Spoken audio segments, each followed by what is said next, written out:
I'm scared to walk out my own front door nowadays because when I was little, police was who I looked up to. That's who I was going to protect. Like, I want to be a police officer when I grow up. And now, like, I'm 15 now. I'm starting to see what's really going on in the world. And being a black man in Baltimore at that it's scary. It's a very frightening experience knowing that you can walk out your front door and get murdered by the police. That's 15-year-old Solomon Mercer speaking on the day that prosecutors dropped all charges against the 6 officers charged with killing Freddie Gray.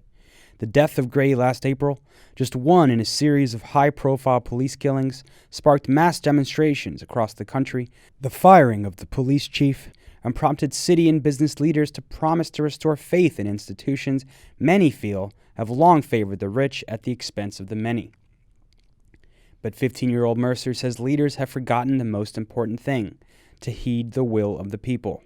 They need to listen to us because we are trying to talk, and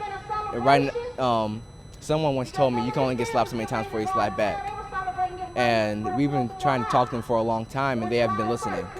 We met Mercer as he arrived at a rally for police accountability at City Hall, and just after he had left another event a block away, where hundreds had debated whether the community would benefit from a $500,000 tax break for developer Sagamore to revitalize the Port Covington area of South Baltimore. Under Armour's Kevin Plank has envisioned a city within a city that proponents say would be an economic engine and bring badly needed jobs and housing to the city.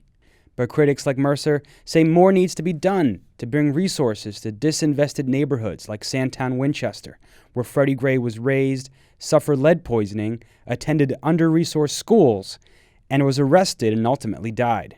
I see rundown houses every time I go down the street, but I don't see that downtown. I see booming businesses. I see a lot of exploitation, if you ask me. And I don't see that in West Baltimore. I see rundown houses. I see houses where you can look up and see the roof of the second floor. Sagamore did recently sign a $40 million community benefits agreement with 6 neighboring communities. $5 million of that is guaranteed and the rest contingent on market conditions. Michael Middleton is the chairman of the Cherry Hill Community Coalition. Financial contributions to the South Baltimore area. There's been a lot that's been done for us or to us, but not with us. This is an opportunity for us to work with Sagamore and improving the nature and the condition of these communities in the South Baltimore area. But Davon Love of Leaders of a Beautiful Struggle says the key issue remains community control and accountability, whether looking at Freddie Gray's death or giving developers hundreds of millions of dollars in tax breaks. It's the whole issue of accountability, that communities that are most directly affected by issues of poverty, mass incarceration, etc., that the folks in our communities are not given the power to determine the institutions that govern their lives. And so $500 million in public subsidies, communities should have significant influence over the way that money is spent, and significant investment should be made in the community. But, you know, that it almost as if that kind of accountability is an exceptional kind of accountability that we don't see in our city government or in the processes to determine the flow of resources. We reached out to Sagamore, and their president, Mark Weller, told us in a statement, "We're proud to participate in the public dialogue around this transformational redevelopment in Port Covington, as we have through countless very positive and productive conversations with community stakeholders over a period of many months.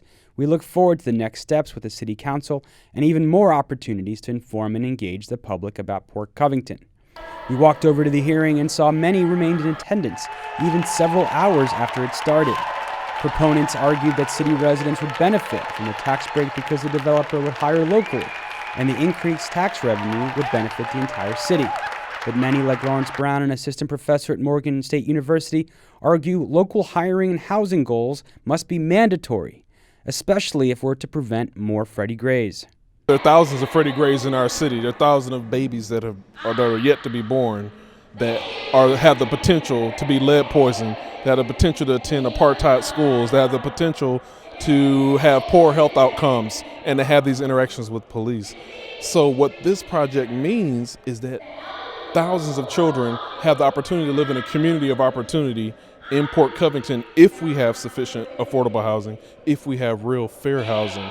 And I think that's the reason why we're pushing for it, because we don't want children to have to grow up in these lead-ridden homes, going to apartheid schools, and not having the type of opportunity that they can have in a community like Port Covington. And why is it dangerous to have discussions of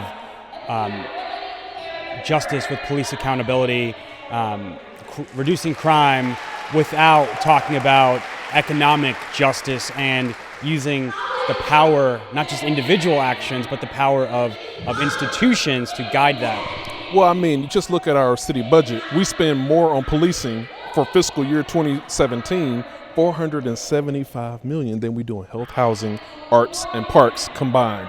So that's really a budget that's not designed to produce life. It's not a budget that's designed to make sure that people's health, their housing, their creativity, and their wellness is protected overall. So, I mean, it's in our budget where if we want to really make sure that we take care of our citizens, we have to spend less on policing and more on these other categories that will actually make a difference. From Baltimore, this is Jessel Noor.